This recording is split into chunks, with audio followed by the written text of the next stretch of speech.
Thank you, Minister. And I listened to your reply earlier on today as well, and earlier on this morning to Deputy Curran. And I do want to thank and acknowledge the work done by the community welfare officers. I do know that the ones that I certainly know are going above and beyond in trying to meet the needs of people in a really desperate situation. So I welcome the measures that you're saying that you've outlined there, but I suppose I'd want to know how long is the recruitment process going to be, because I'd be concerned that that might take weeks or even months. And what are the target times? So in terms of by Christmas, can we be in a situation where the time is much reduced than it is now? And on the online system, how quickly will that be up and running? And when you say people don't have to go into the office, maybe explain that a bit more, because what's happening as well in terms of people trying to gather bank statements, it's not the easiest thing in the world to do, and it can take quite a long time as well, and particularly for people who have literacy issues and people who are extremely marginalised. My real concern is in how they can access as smoothly and as quickly as possible. Thank you. Thank you.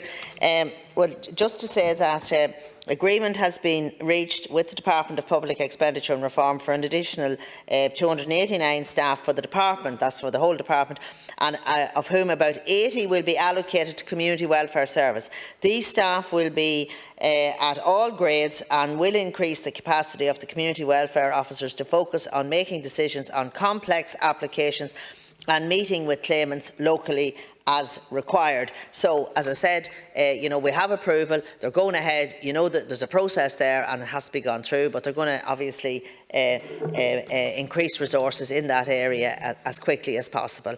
And just to say that, I have been this is the state safety net. You've heard me say this many times, and we want people to have access to this money, but we have to put checks in place, and you can understand that too, because not every application is always going to qualify.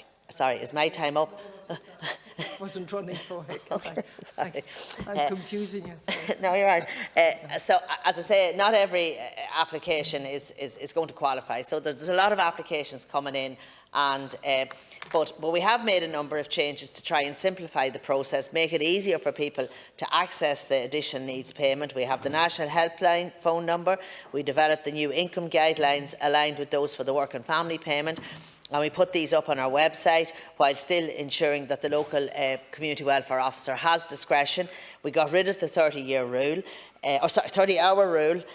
We ran two major public awareness campaigns, and there was radio adverts, and there was a lot of social media, and I know you've welcomed that.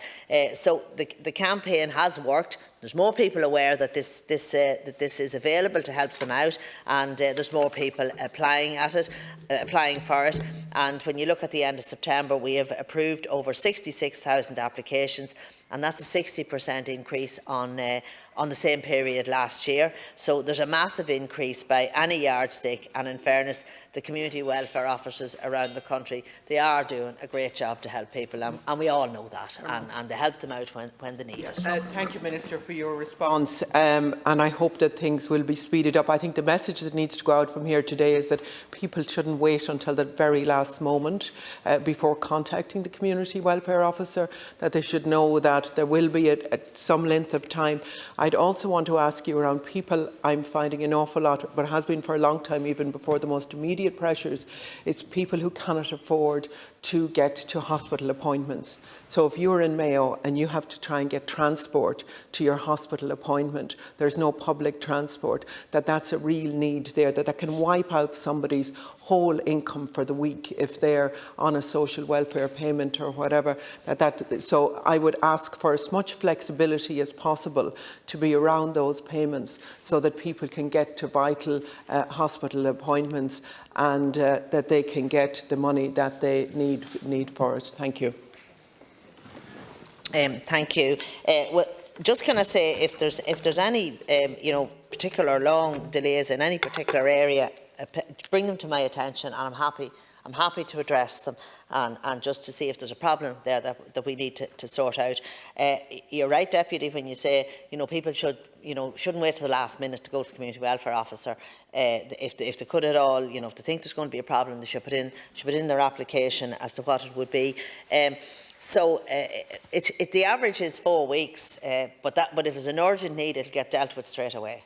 And, you know, I was at an event there last week, and MABs were celebrating 30 years in existence, and you know, I was just talking to some of the MABs people, and they were saying that, you know, there's a good relationship between MABs and the community welfare officers, and when MABs say, you know, they need the help, they usually just get the payment straight away. So maybe there are other ways as well to approach this, because some people have particular difficulties, and if they're concerned about it, they should go to the local money advice budgeting service. Now, if I have 2 seconds, I know that Deputy Curran asked me about a review, and I just wanted to answer that as well as part of the question. I didn't have time, I ran out of time the last time.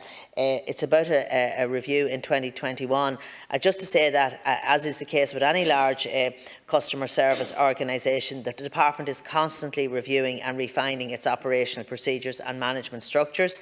As part of this ongoing process, the department made some changes to how it organised the processing of the Intro Claims Centre in 2021 to take account of remote working, blended working developments, and to ensure the staff workloads could be balanced. It also made some changes to management reporting lines. The review did not involve any changes to Intro Centre locations or services available to the public at Intro Centres. As is normal practice, these changes were discussed with staff unions and have been in place since January of 2022. Ongoing regular reviews of internal structure and processes are normal in any operational environment. These routine operational reviews do not involve any change to customer benefits or entitlements, but represent normal business process change and refinement, and it's not the practice to publish internal reviews.